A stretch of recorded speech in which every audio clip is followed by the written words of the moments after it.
Good morning guys, welcome to our new video after show day.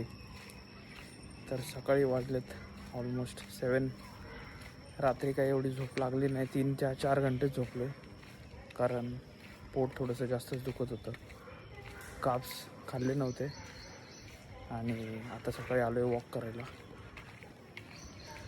तर सकाळी उठल्या उठल्या थोडंसं प्रोटीन पिले आणि आलो आहे बाहेर. तर म्हणलं इथं जरा वॉक करतो. एक नंबर एरिया आहे बरं का, पण JP नगर म्हणजे एवढा भारी एरिया आहे ना. तर ठीक आहे, आज आपण चेकआउट करणार आहे आपल्या रूममधनं आणि तिथून आपण जाणार आहे दुसरीकडे. दुसरा स्टे आपला आणि मे बी मी 3 तारखेला पुण्याला निघेल. तर अजून आहे 2 दिवस बँगलोरमध्ये.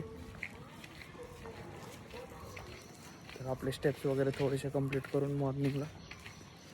आणि काल रात्री पाऊस पडल्यामुळे थोडंसं वातावरण पण थंड आहे आणि मस्त आहे. पण बँगलोरचं एन्व्हायरमेंट खरंच आवडलं, एक नंबर. तर चला दाखवतो तुम्हाला आजचा दिवस कसा राहील. मे बी आज आपण जाणार आहे बिर्याणी खायला. बऱ्याच दिवसांनी आपण बिर्याणी खाणार आहे. बिर्याणी तर मी खाल्ली आहे घरी, बट बँगलोरची जी फेमस बिर्याणीज ऐकल्यात मी. Let's try it.